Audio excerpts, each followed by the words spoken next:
Jadi kota Kiev itu baik-baik saja, Mas Akbar. Tidak ada yang rusak. Jadi sahabat-sahabat teman-teman saya dari Indonesia yang pernah berkunjung ke Ukraina, apa yang Anda gambarkan pada saat Anda pulang meninggalkan Ukraina sampai dengan sekarang tidak ada yang berubah.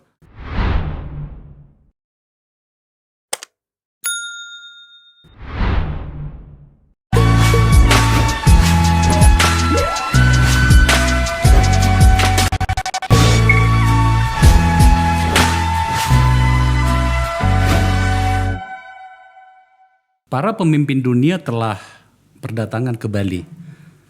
Besok dari hari pengambilan gambar di episode kali ini yang sedang Anda saksikan ini akan dibuka sebuah event besar sangat bergengsi bernama G20 yang dihadiri oleh para pemimpin dunia. Seharusnya pemimpin Rusia Vladimir Putin juga datang, tetapi sudah terkonfirmasi seperti yang kita baca di media bahwa Putin selain pemimpin Meksiko dan Lula, pemimpin baru Brasil, confirm tidak datang. Penting untuk saya berikan pembukaan menyangkut soal ini sebab sebenarnya G20 ini kalau mau diakui sebenarnya ini adalah G20 Rusia Ukraina karena semua isunya dihubung-hubungkan dengan itu.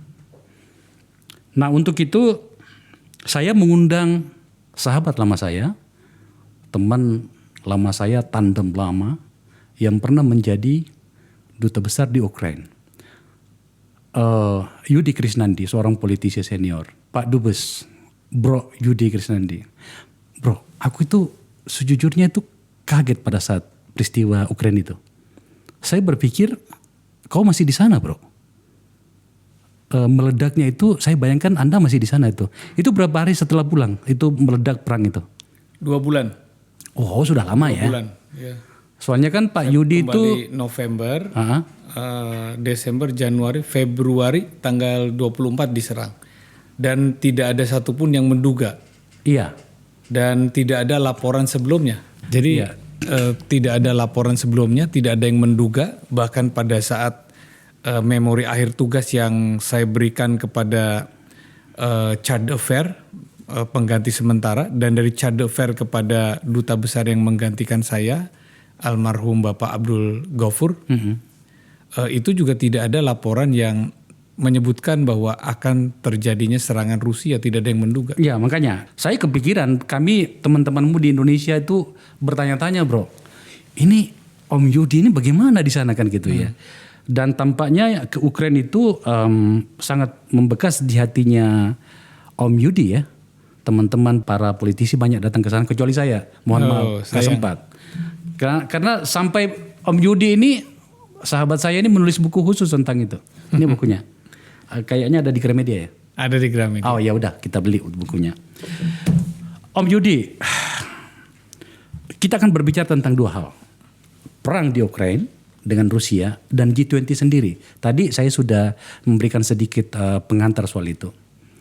Apakah Anda sepakat bahwa sebenarnya G20 ini adalah episode atau pertemuan tentang dampak dan masa depan dunia di hadapan perang antara Rusia dengan Ukraina ini? Sepakat 100%. Karena kelahiran G20 ini juga tidak lepas daripada masalah-masalah keamanan global. Oke. Dan kelahiran G20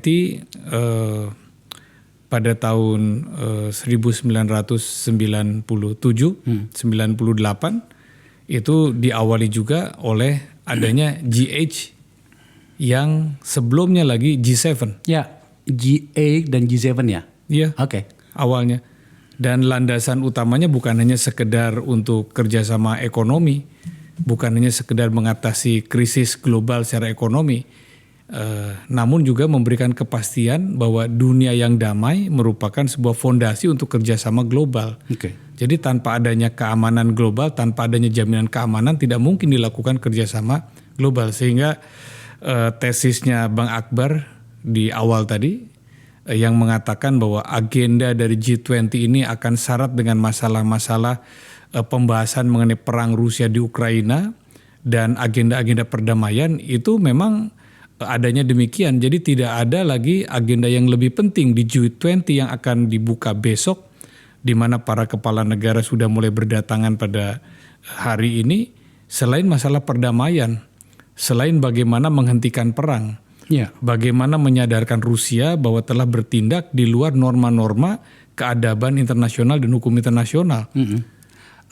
Coba buka agenda G20. Ini pilar priority presidensi G20 ya. Ini ada 5. Peningkatan produktivitas untuk pemulihan ekonomi, membangun ekonomi dunia yang tangguh pasca pandemi, menjamin pertumbuhan yang inklusif dan berkelanjutan, menciptakan lingkungan kondusif dan kemitraan dengan pemangku kepentingan, dan terakhir kepemimpinan kolektif global untuk memperkuat solidaritas. Tampaknya mungkin terlalu ekstrim saya gunakan kata bubar ini. Bubar agenda-agenda ini. Dan kemudian kita lihat bagaimana kemudian banyak pengamat mengatakan ini seperti makan sayuran tanpa garam, tanpa kehadiran Rusia. Saya juga belum tahu apakah Presiden Zelensky datang sebagai pemimpin negara sebagai undangan ya, kehormatan ya. Saya nggak tahu. Nah, Presiden Zelensky menurut konfirmasi dari Duta Besar Ukraina akan datang secara virtual. Akan datang secara virtual. Pada tanggal 15 dan 16 sudah mengagendakan untuk hadir secara virtual dengan menggunakan sarana Zoom ya mungkin atau internet. Ya, sebagai penjelasan tambahan kepada penonton kita di sini, Pak Dubes, ini adalah anggota dari G20 ini mewakili kawasan di dunia gitu ya. Tapi seperti yang kita sampaikan kesepakati tadi bahwa tampaknya agenda G20 ini menjadi bias, tidak nyaman saya menyebutnya. Nah sekarang kita fokus ke situ. So menurut Anda dengan situasi ini apa yang paling memungkinkan? Sayangnya pada saat ditayangkan nantinya ini G20 sudah selesai. Tetapi kita mencoba untuk menggambarkan kira-kira sebagai seorang politisi dan seorang mantan dubes, apa kira-kira yang paling bisa kita lihat bisa dihasilkan dari G20 ini, Pak Dubes? Yang paling mungkin dihasilkan dari G20 ini adalah sebuah komitmen dari negara-negara pemegang ekonomi terbesar di dunia. 80% PDB dunia ini dikuasai oleh G20 ini. Lalu kemudian populasi penduduk lebih daripada 60%. Perdagangan dunianya 75%. Jadi ini negara-negara kaya yang menguasai perekonomian dunia. Tentunya tindakan-tindakan dan komitmen-komitmennya bagi dunia itu akan mempengaruhi geopolitik internasional. Dengan demikian, satu kata kunci, kesepakatan negara-negara ini menjaga perdamaian dunia dan mengambil langkah-langkah yang konstruktif untuk menghentikan perang, itu akan membuka peluang-peluang kerjasama dan masa depan ekonomi global secara lebih prospektif. Jadi memang yang harus dikedepankan oleh G20 ini sekarang menunda dulu keinginan-keinginan yang lebih besar untuk agenda-agenda yang 5 tadi dibacakan oleh Mas Akbar tadi. Selesaikan dulu ini masalah perang Rusia di Ukraina. Itu dia, itu yang saya bayangkan Pak Dubes. So dengan melihat penyikapan terkini, penyikapan paling terkini para negara-negara yang tampaknya punya kepentingan atau barangkali bahkan telah berada dalam latar belakang atau di belakang dari perang ini, saya kok menjadi tidak terlalu yakin bahwa itu bisa disepakati, setidaknya menjadi sebuah komunike dari G20 itu. Saya berpandangan bahwa kesepakatan ini akan terjadi. Jadi dengan ketidakhadiran Rusia, Brazil, dan Meksiko, itu bukan berarti komunike bersama tidak menghasilkan sebuah komitmen bagi G20. Karena sebenarnya tanpa kehadiran Rusia itu tidak terlalu berpengaruh besar terhadap keputusan-keputusan yang akan diambil. Walaupun bisa saja Rusia tidak mengikuti keputusan tersebut. Tetapi jangan salah, komunike bersama yang akan menjadi komitmen daripada G20 ini merupakan sebuah komitmen untuk kerjasama internasional. Jadi ada atau tanpa Rusia ini akan tetap berjalan. Sehingga adalah sesuatu yang akan merugikan Rusia sendiri apabila tidak ikut bersama-sama dengan G20. Oke. Ya setuju pada bagian itu. Tetapi kan realitasnya hari ini bahwa sikap Rusia sebagai agresor, saya lebih nyaman menggunakan kata agresor, terhadap Ukraina itu tidak pernah melemah bahkan hingga memasuki pada bulan ke-9 dari serangan kepada Ukraina itu. Di sisi yang lain, negara-negara, terutama negara superpower, even itu Amerika, Inggris, paling modern mungkin Jerman ya, itu tidak juga menunjukkan bahwa mereka padanya ketemu pada sebuah titik di mana bisa kita lihat bahwa oh ya tampaknya komunikasinya nanti akan seperti ini, dan itu baik bagi kita sebagai sebuah masyarakat dunia. Tampaknya ketidakhadiran Rusia pada perhelatan G20 di Bali ini juga merupakan satu sinyal Rusia mulai melemah dari tekanan-tekanan internasional. Saya melihatnya dia tidak lagi memiliki rasa percaya diri yang kuat untuk hadir dengan keangkuhannya sebagai agresor terhadap wilayah Ukraina. Kekalahan dia dalam sepekan terakhir ini di wilayah Kherson, salah satu wilayah yang dia klaim sebagai bagian daripada Rusia, itu ada sebuah pukulan telak, pukulan yang sangat telak bagi Rusia sendiri.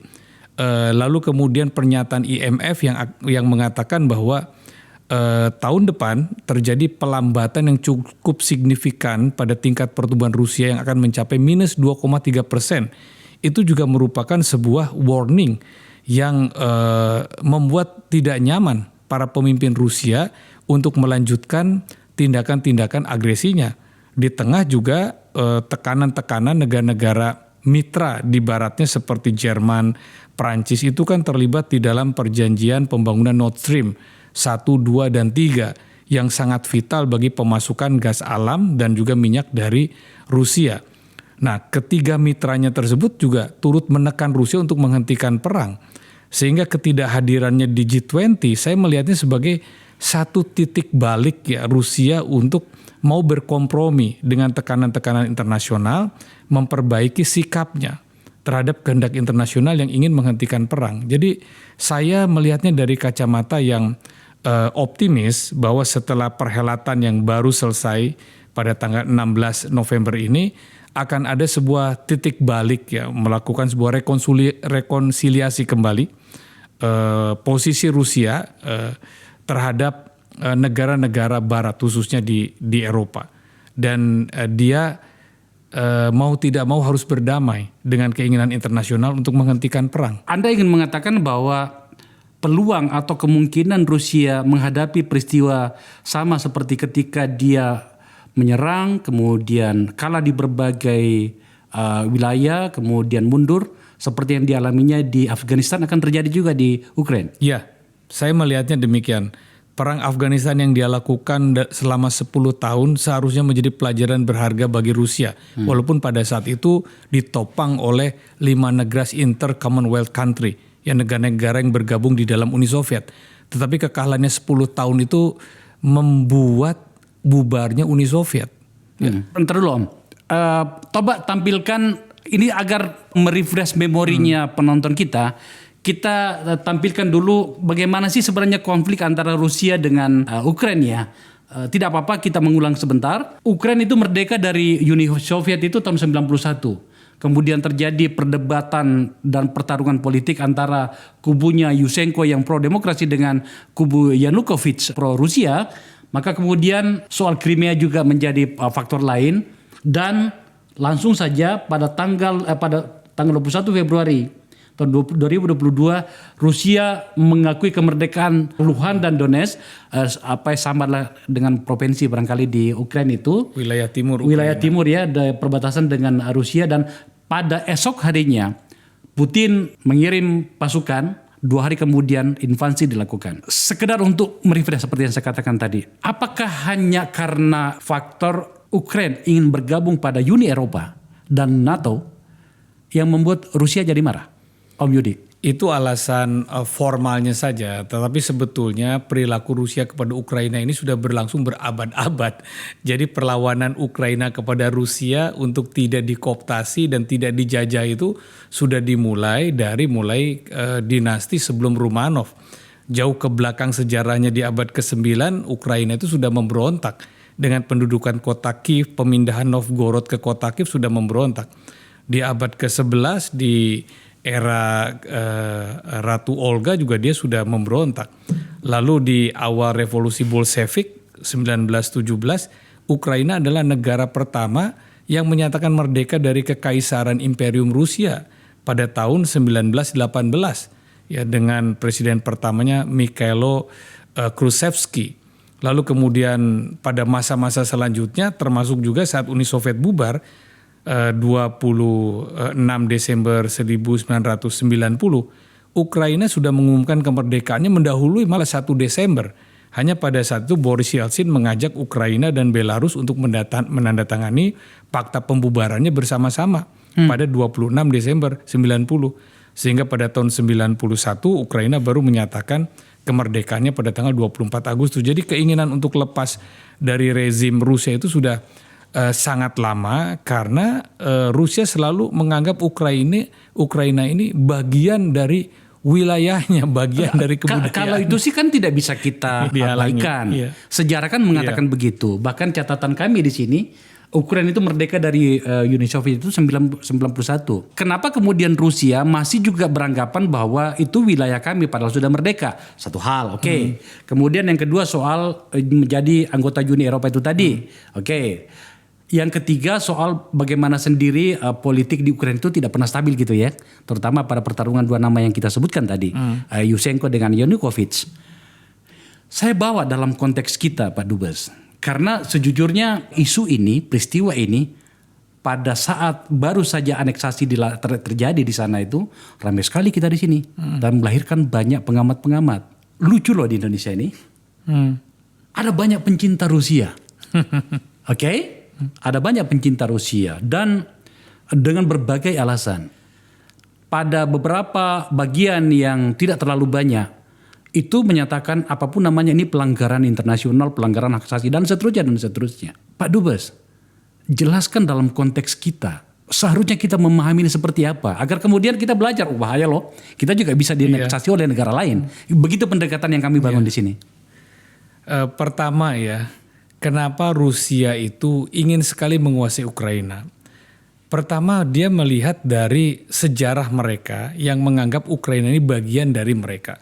Ukraina ini negara yang sangat indah, alamnya indah sekali, makmur ya, subur ya, luar biasa. Menyesal gak datang. Sumber daya manusianya juga hebat-hebat. Jadi Rusia selalu menganggap Ukraina ini bagian dari mereka. Sementara Ukraina menganggap Rusia ini penjajah bagi dirinya. Nah, Yanukovych ada presiden Ukraina yang merupakan bisa dikatakan adalah karib ideologisnya dari Vladimir Vladimirovich Putin. Ya. Yang dia memang kecenderungannya ingin bergabung dengan interstate Commonwealth country, negara-negara ex Uni Soviet yang akan membentuk Eurasian Economic Community pada saat itu yang dipimpin oleh Rusia. Sementara sebagian besar rakyat Ukraina sendiri yang difasilitasi oleh parlemennya melakukan referendum, hasilnya lebih dari 70% di tahun 2013 bergabung dengan Eropa, masyarakat Uni Eropa. Nah, Yanukovych membatalkan itu, terjadilah yang disebut dengan revolusi Maidan. Artinya ini, saya salah sedikit, artinya ini bukan semata keinginan elitnya ya? Iya. Ini keinginan apa? Referendum ya? Rakyat keinginan referendum yang hasilnya diumumkan, diketahui bersama, lalu dibatalkan sepihak oleh Yanukovych yang mengakibatkan dia sendiri terguling. Peristiwa revolusi Maidan. Pada saat dia terguling, dia diselamatkan oleh Vladimir Putin, diselamatkan di Moskow sampai sekarang. Pada saat terjadi kekosongan kekuasaan di Ukraina di awal tahun 2014, maka atas nama jajak pendapat di bawah tekanan militer di Crimea, Rusia masuk ke wilayah Ukraina dan mengambil alih Crimea tanpa peperangan. Crimea itu siapa? Tolong dijelaskan dulu Om Giri. Crimea ini salah satu provinsi dia di wilayah selatan Laut Hitam Ukraina yang berbatasan dengan Rusia. Ya di sana ada kepulauan tapi dihubungkan melalui jalan darat, ada jembatan di kota Kherson ya, ada penghubungnya di sana dan bersebelahan dengan wilayah Rusia, lalu dia kooptasi penduduk mayoritasnya di sana berasal dari Rusia yang selama berabad-abad selalu beralih-alih antara kekuasaan Eropa, kekuasaan Imperium Rusia dan Ottoman. Dan terakhir pada saat Ukraina memerdekakan diri dari Uni Soviet bersama negara-negara lainnya, Crimea ini menjadi bagian dari wilayah Ukraina. Tetapi 2014 dengan tergulingnya Yanukovych, maka secara sepihak Rusia mengambil alih semenanjung Crimea. Ya. Lalu ditutup perbatasannya, jadilah wilayah mereka. Tetapi Ukraina tidak pernah berperang untuk merebut itu. Karena pada saat itu terjadi konsolidasi kekuasaan yang demokratis. Ukraina yang ingin menjadi masyarakat ekonomi Eropa dituntut oleh negara-negara Eropa untuk berperilaku etis, tidak mengedepankan perang. Maka dia membangun sistem demokrasinya dulu, mempersiapkan sarana-sarana diplomasinya dulu untuk memperjuangkan kembalinya Crimea. Di saat yang bersamaan, para pendukung Viktor Yanukovych yang berasal dari Ukraina Timur, yaitu provinsi Donbas di mana ada wilayah Luhansk dan Donetsk yang dikuasai oleh separatisme pro-Rusia, memberontak. Lalu dia minta bantuan Rusia. Diam-diam Rusia memberikan dukungan dari belakang kepada para separatis ini. Ramzan. Ya, itu pemimpinnya yang mendeklarasikan Luhansk dan Donetsk demokratis. Ramzan Kadyrov. Ya. Nah, Rusia sudah berada di Ukraina di wilayah Ukraina dari 2014 sejak tergulingnya Viktor Yanukovych. Jadi Ukraina ini selalu diganggu. Dan pada saat tanggal 21 Februari 2022 yang lalu itu, deklarasi negara demokratik Luhansk dan Donetsk itu hanya formalitas saja. Proses gerakan separatisme sudah berlangsung dari 2014 dan didukung oleh Rusia. Dan peperangan itu terus berlangsung sepanjang lebih daripada 6 tahun. Selalu berlangsung, sudah ada Minsk Agreement, sudah ada konsultasi antar negara-negara Eropa dengan Amerika dan juga dengan Rusia untuk menyelesaikan masalah itu. Rusia tidak pernah mengakui bahwa dia terlibat di dalamnya. Namun ketika Rusia sudah berniat menyerang Ukraina, maka deklarasi 21 Februari itu menjadi trigger ketika tentara Ukraina memerangi, dan memang selama 4 tahun itu selalu diperangi. Dijadikanlah alasan Rusia untuk memasuki wilayah kedaulatan Ukraina lebih jauh lagi ke dalam. Melewati Donbas dan Luhansk. Melewati Donbas dan Luhansk, masuk ke Kharkiv dan mencoba menyerang dan menaklukkan kota Kiev. Sebelum saya lupa, ada pertanyaan yang saya pengen tanya kepada Pak Dubes.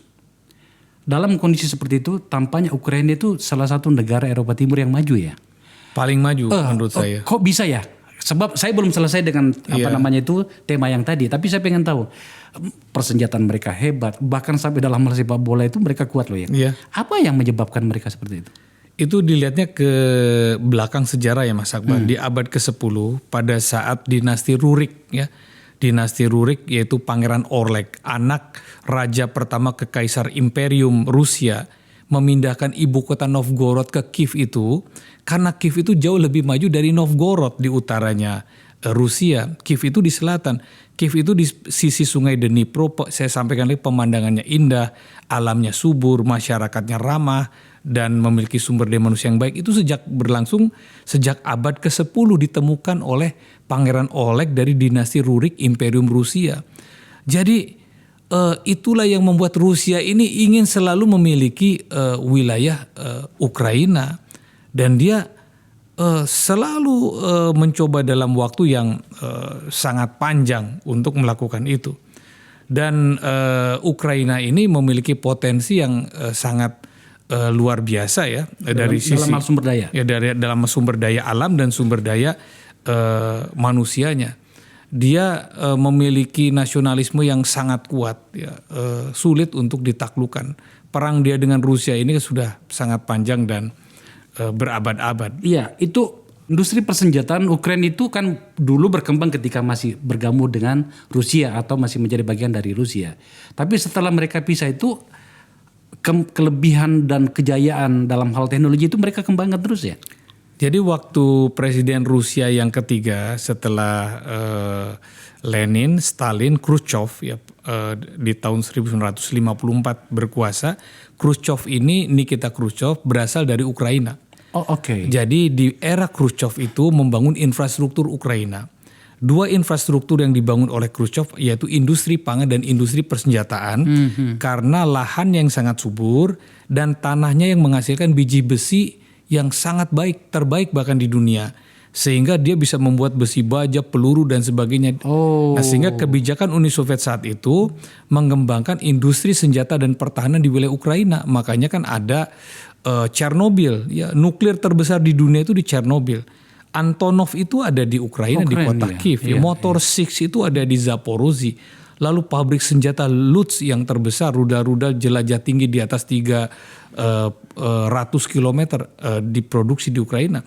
Industri-industri senjata yang ada di Ukraina ini bukan ratusan lagi, hampir 2.000 industri besar dan kecil. Iya, kalau nggak salah itu kapal induk. Oh, kapal induk. Kapal induk yang Submarine. pertama dari China itu katanya belinya itu dari bangkai kapal induk yang dari Ukraina juga ya, Liaoning atau apalah gitu ya, lupa saya. Yang kemudian dibelinya besi bekas, begitu klaimnya pada saat beli, tapi ketika sampai di China, ya diperbaiki. diperbaiki lagi menjadi kapal induk. Oke.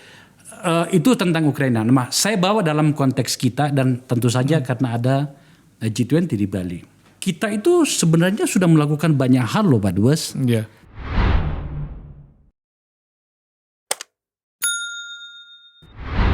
Presiden bahkan datang dengan penuh keberanian menemui dua pemimpin Ukraina di Kiev. Naik kereta api lewat darat 18 jam dari Warsawa. Bukan sesuatu yang mudah.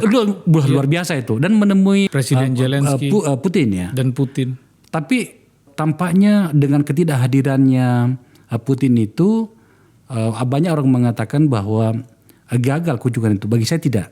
Setidaknya upaya itu telah diambil. Oke, itu satu hal. Nah, ini menyangkut dengan bagaimana kemudian hasil dari G20 ini.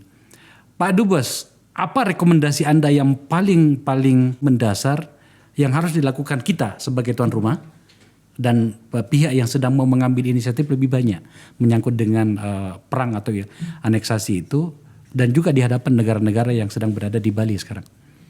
Kita tidak boleh berhenti menyuarakan komitmen kita untuk perdamaian dunia. Selain kita ini salah satu negara besar di Asia ya setelah Cina, kita juga negara yang memiliki portofolio diplomatik ya, sejarah diplomatik yang sangat kuat bagi perdamaian dunia. Kita ini adalah pendiri gerakan non-blok, kita ini pelopor gerakan Asia Afrika, kita ini negara muslim terbesar di konferensi Islam internasional, kita ini juga pendiri kawasan ASEAN. Jadi portofolio sejarah diplomatik kita ini sangat kuat menempatkan posisi kita sebagai negosiator internasional dalam berbagai macam konflik. G20 yang baru saja berlangsung ini merupakan puncak dari perhelatan di mana pekerjaan rumahnya akan terus berlangsung di tahun-tahun yang mendatang. Indonesia sekalipun sebagai presidensi itu sudah selesai, tetapi Indonesia masih merupakan pemimpin kolektif daripada G20 itu sendiri. Jadi yang sebelum yang akan menjabat sekarang itu India, dan yang nanti akan berikutnya ini merupakan semacam triumvirat yang menentukan jalannya agenda-agenda implementasi dari komunike dan kesepakatan G20 yang dihasilkan di Bali.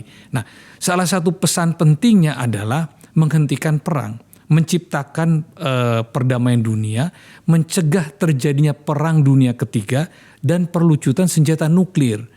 Jadi itu adalah pekerjaan rumah yang Indonesia juga akan terlibat di dalamnya dan harus melakukan sesuatu agar misalnya tensi ancaman yang dilakukan oleh Korea Utara kepada negara-negara yang berada di kawasan Pasifik seperti Korea Selatan dan Jepang itu menurun.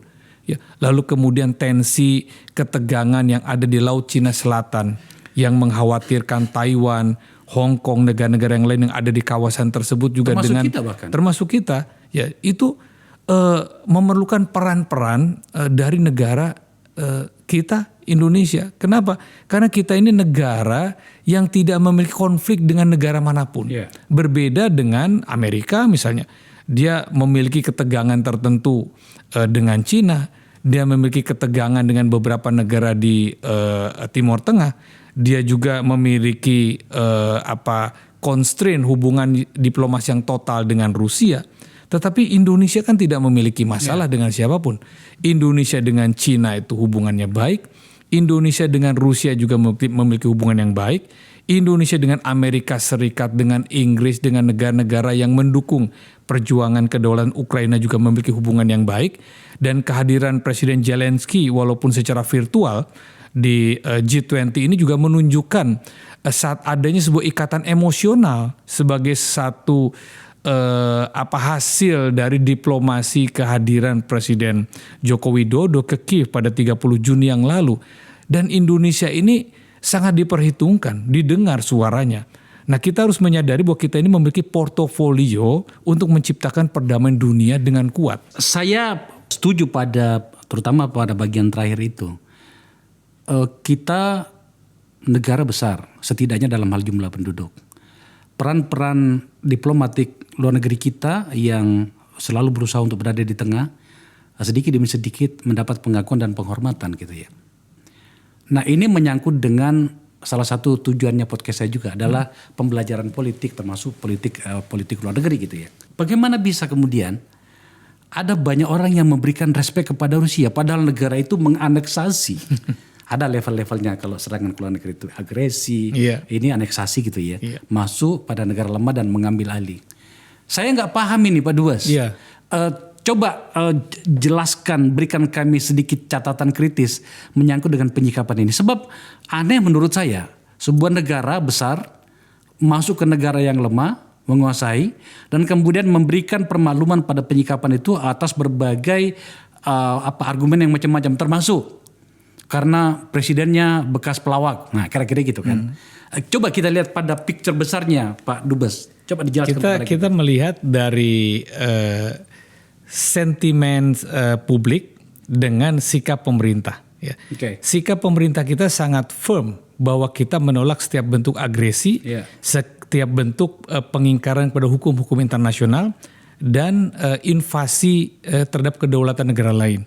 Dan yang dilakukan oleh Rusia dilihat dari berbagai ketentuan hukum internasional, ya, dilihat dari nilai-nilai kemanusiaan dan etis, itu tidak dibenarkan. Terlebih lagi Rusia ini juga anggota PBB, pemegang salah satu hak veto di Dewan Keamanan PBB. Dia paham betul harusnya mukadimah deklarasi PBB yang alinea keempat tentang non-invasi, yang non-agresi, yang penyelesaian segala bentuk pertikaian bukan dengan perang tapi dengan damai. Jadi tidak ada satu retorika apapun yang membenarkan tindakan Rusia. Nah, Indonesia mungkin tidak semuanya melihat dari sisi hukum-hukum internasional, tidak melihat dari sisi piagam PBB-nya, tidak melihat dari nilai-nilai moralitas kemanusiaan dan etis ya yang tidak seharusnya dilakukan oleh negara manapun ya, mengingkari kedaulatan negara lain. Namun kita juga perlu menyadari ada hal-hal yang sifatnya historik dan emosional. Ya, secara historik ya, Rusia ini identik dengan Uni Soviet yang sudah kita kenal dari era Bung Karno, yang memberikan bantuan kapal selam Kilo pertama kepada Indonesia, yang memberikan dukungan terhadap operasi Dwi Kora dan sebagainya. Dan juga masyarakat Indonesia di era Bung Karno di awal tahun 50-an mengirimkan ribuan anak-anak muda pada saat itu untuk bersekolah di Uni Soviet, di Rusia, khususnya di Moskow. Jadi orang-orang Indonesia itu lebih banyak yang mengenal Rusia yang identik dengan Moskow di saat itu rezim Uni Soviet dibandingkan dengan Ukraina yang baru memerdekakan diri setelah Uni Soviet bubar tahun 91. Jadi dari jarak rentang waktu itu saja ya, secara historis orang Indonesia lebih banyak mengenal Rusia, Moskow, dan Uni Soviet dibandingkan Ukraina. Sehingga orang Indonesia secara kebanyakan ini tidak memiliki ikatan sejarah dengan Ukraina, bahkan baru mengenal. Lalu dilihat daripada komunitas dan entitas masyarakat Indonesia yang berada di Moskow, di wilayah Rusia, itu jauh lebih banyak dibandingkan yang berada di Ukraina. Yang tinggal di Moskow atau wilayah Rusia itu jumlahnya ribuan bahkan puluhan ribu, ya, lebih dari 20.000 hingga 50.000 orang. Tetapi yang tinggal di Ukraina itu tidak lebih dari 100 orang. Jadi pada saat mereka merepresentasikan pandangan-pandangannya, menyampaikan situasi yang apa adanya, itu akan kalah dengan ikatan-ikatan emosional dan ikatan-ikatan pengenalan historis seperti itu. Terlebih lagi ya Indonesia ini kan memiliki banyak sekali orang yang berpandangan komunis, ya. Dan orang-orang yang memiliki pandangan komunis itu porosnya hanya dua, Cina dan Rusia. Tetapi sebagian besar mereka yang berpandangan komunis itu akan lebih melihat kepada Rusia, sehingga secara emosional, ya, secara psikologi sosial, mereka ini akan selalu memberikan pembenaran terhadap tindakan-tindakan Rusia, ya, kepada siapapun yang dianggap lawan-lawannya. Dan dalam konteks ini, Ukraina dianggap sebagai lawan daripada Rusia, lawan daripada sebuah pandangan-pandangan ideologis. Jadi wajar saja kalau di Indonesia akan lebih banyak orang-orang yang pro Rusia. Belum lagi faktor Ramzan Kadyrov yang katanya orang Islam gitu ya. Iya. Jadi pertama ada faktor ketidaktahuan, kedua ada faktor kesejarahan, ketiga ada faktor emosional. Nah, disinilah secara komunikasi psikologi memerlukan waktu bagi orang-orang seperti kita yang memahami sejarah, memahami hukum internasional, mengedepankan nilai-nilai kemanusiaan untuk bisa memberikan penjelasan-penjelasan pada masyarakat Indonesia sehingga sadar bahwa Indonesia secara politis itu memiliki hubungan yang erat kepada semua negara, termasuk Ukraina dan Rusia. Tetapi ketika berbicara soal prinsip-prinsip hukum internasional, berbicara tentang nilai-nilai kemanusiaan, tentu Indonesia berada pada garis kebenaran. Dan kebetulan pada saat ini tindakan-tindakan yang dilakukan Rusia atas Ukraina adalah sesuatu yang keliru. Itu dia, kenapa sampai saya tertarik lagi mengangkat ini, Om Yudi, karena ini sudah masuk pada bulan ke-9, bahkan mendekati bulan ke-10. Tentu saja yang namanya perang, itu hanya ada dua, kematian dan kehancuran, kan gitu ya. Dan menurut saya adalah waktu yang tepat bagi forum-forum seperti saya ini yang menggunakan platform modern bernama YouTube untuk memberitahu bahwa bisa saja terjadi kepada semua bangsa. Itu juga kepada Indonesia. Apabila kemudian kita tak menyiapkan diri untuk skalanya. So, mumpung bicara tentang kehancuran, kita melihat di TV betapa negara yang kan waktu Pak Dubes ada di sana sering mengirimkan video ke saya, betapa bagusnya. Tapi di TV sangat indah. Sudah nggak ada yang tersisa. Coba jelaskan ke kita Pak Dubes, seberapa besar kehancuran yang terjadi di sana sekarang? Saya baru pulang dari Ukraina tanggal 5 Oktober kemarin. Saya berkunjung kembali ke Ukraina sejak tanggal 15 September sampai 5 Oktober. Jadi saya ada 20 hari di Ukraina untuk melakukan kegiatan kemanusiaan dan kebetulan menerima penghargaan Order of Merit dari Presiden Zelensky di sana. Alhamdulillah kota Kiev tidak seperti yang digambarkan oleh propaganda Rusia bahwa mereka berhasil menguasai Kiev, menghancurkan dan sebagainya. Sama sekali tidak. Kota Kiev hampir tidak tersentuh ya oleh peluru. Ada kerusakan pada saat serangan pertama, 4 hari pertama, di mana Rusia ini memiliki satu skenario menggulingkan pemerintahan Zelensky, mengambil alih kota Kiev dalam waktu 4 hari, tetapi ini sudah 9 bulan, mereka sudah terdesak sampai di wilayah penyerangan awal mereka, bahkan Rusia sudah meninggalkan Kherson sekarang, ya digempur oleh pasukan Ukraina. Tentu pasukan Ukraina juga senjatanya didukung oleh negara-negara di barat, jadi kota Kiev itu baik-baik saja, Mas Akbar, tidak ada yang rusak.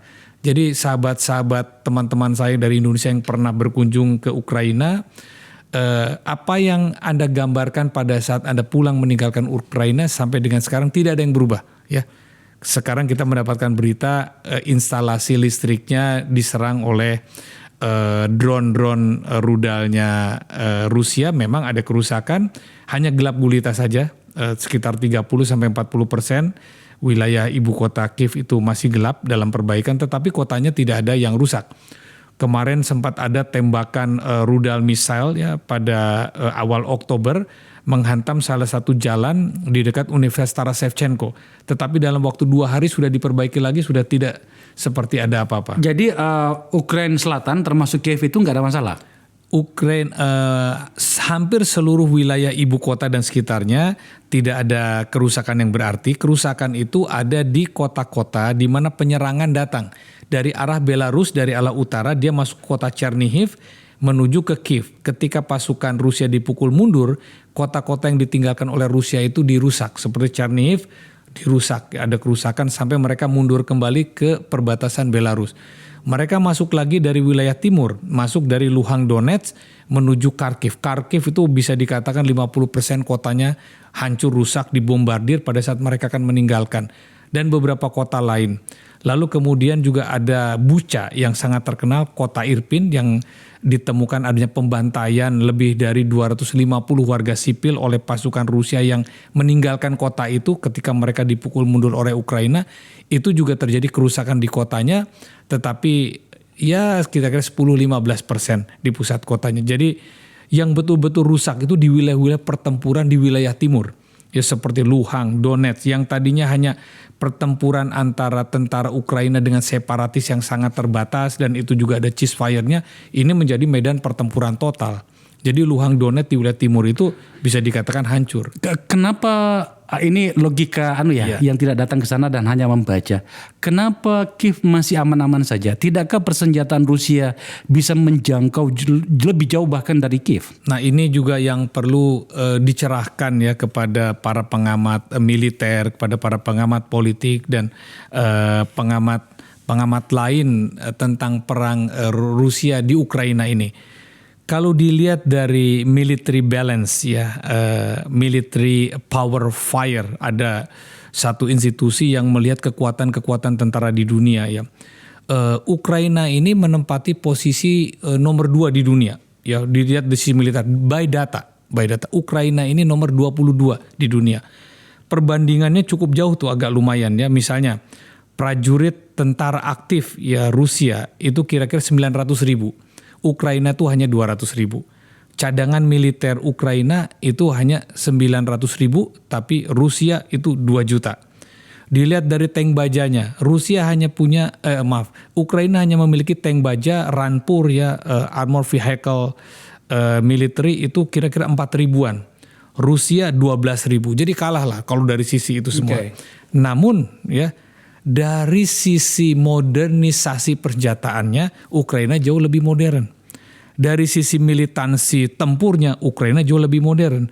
Sehingga data-data yang dilansir mengenai kekuatan militer tersebut sekarang agak diragukan. Karena begini, kalau misalnya ya dari sisi militer saja, kalau memang benar ya Rusia itu memiliki 900.000 tentara dengan 2 juta cadangan tentaranya, baru berperang 8 bulan dengan Ukraina, ini bulan ke-9, baru berperang 8 bulan kemarin, Rusia sudah menggunakan rekrutmen partial mobilization. Yeah. Nah, pertanyaannya adalah apakah tentaranya itu habis di Ukraina sampai kemudian bisa mengerahkan mencari rakyat biasa untuk menjadi tentara, dan itu menjadi masalah di Rusia sendiri. Yeah, banyak yang lari ke Turki, banyak yang lari ke perbatasannya, jutaan orang lari. Nah, ini juga menjadi pertanyaan. Kedua, dari sisi profesionalisme tentaranya. Semua tentara yang masuk ke Ukraina, ya Rusia, bisa dikatakan kalau mereka tidak melarikan diri, ya tertangkap dan mati.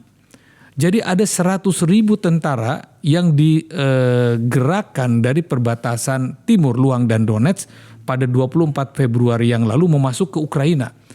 100.000 itu Mas Akbar ya, dan itu dihitung oleh pengamat-pengamat militer dari NATO, diumumkan ya di CNN. Kalau kita buka beritanya itu ada rekam jejaknya. Itu kemana ya, sehingga kemudian Rusia harus mencari tentara-tentara baru sampai dengan hari ini. Sementara di Ukraina dia tidak pernah melakukan mobilisasi kepada masyarakatnya, tetapi masyarakatnya secara volunteer terpanggil menjadi tentara. Jadi tentara yang ada di Ukraina ini relatif tidak berkurang, bahkan bertambah. Karena sebagian besar masyarakatnya tidak meninggalkan Ukraina. Ada 45 juta penduduk Ukraina sebelum perang berlangsung, dan dicatat oleh Badan Pengungsi Dunia yang mengungsi ke luar negeri 6,8 juta.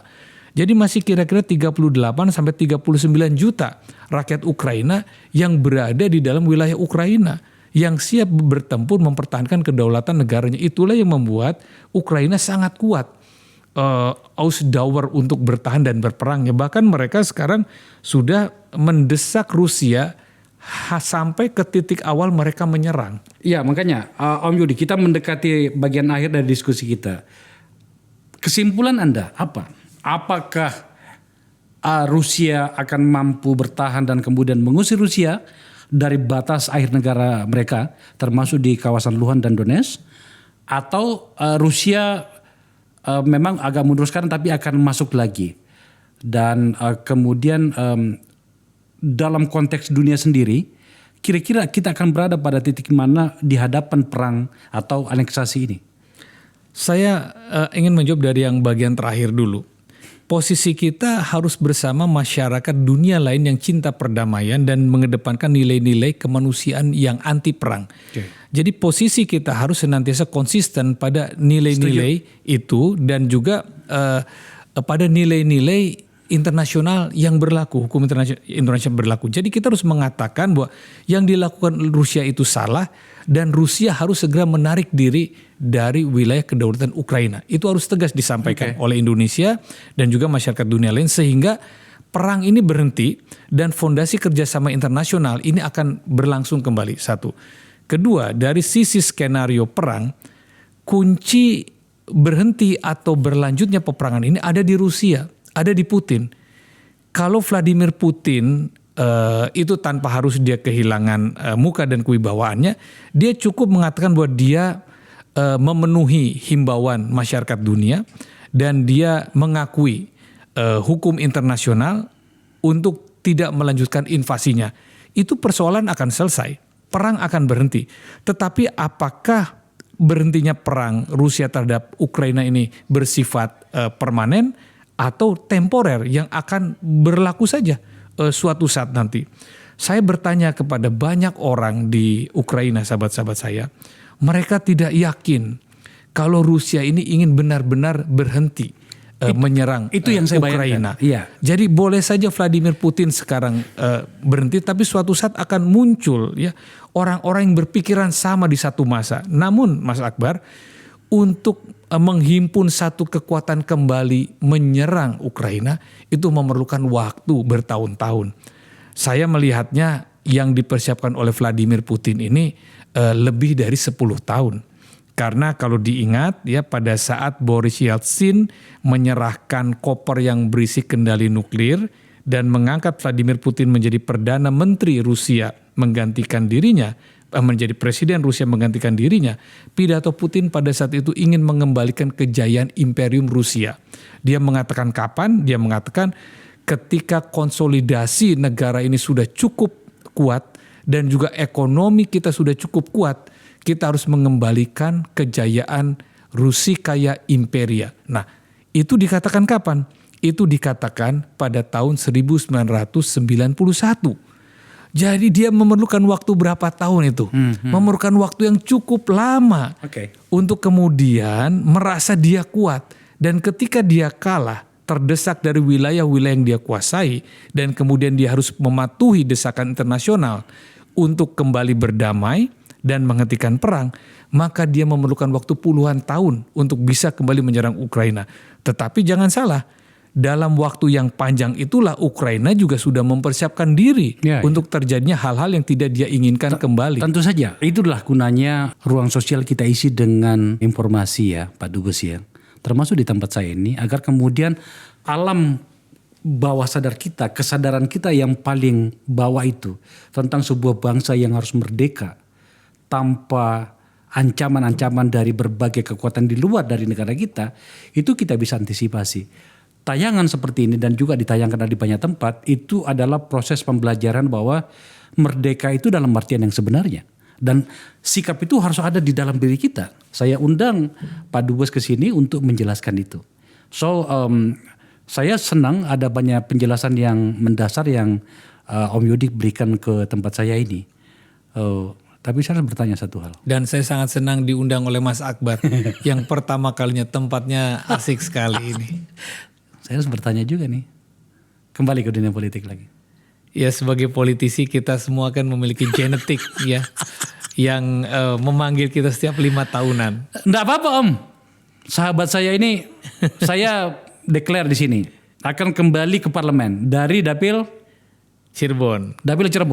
Beliau orang sana. Beliau akan kembali mencoba untuk ke parlemen, dan satu dari sedikit politisi yang saya pahami karena saya sudah mengenalnya lama, itu punya komitmen pada seluruh agenda-agenda yang bernama kerakyatan itu. Bro Yudi, terima kasih ya. Makasih Mas Akbar dan tim yang sudah mengundang. Kita akan berbicara lagi. Bukan saya memberi pencerahan loh, saya diberikan pencerahan oleh Mas Akbar. Saya akan undang lagi nantinya, karena di tempat saya ini kami membuat program namanya Parlemen 2024. Sudah ada 1-2 orang politisi yang saya anggap layak untuk duduk di sana. Sebab hari ini, dan begitulah sejarah parlemen kita, banyak orang yang tidak layak duduk di sana.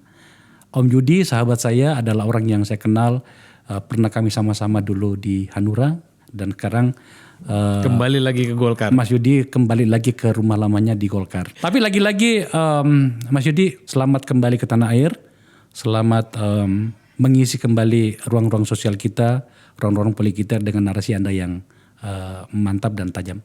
Maju terus untuk podcastnya Akbar Faisal. Top. Terima kasih. Pemirsa, itu diskusi saya dengan sahabat saya, Pak sudah profesor ya? Alhamdulillah. Profesor Yudi Krisnandi. Itu luar biasa, dan kita akan bertemu lagi pada episode-episode yang lain. Terima kasih.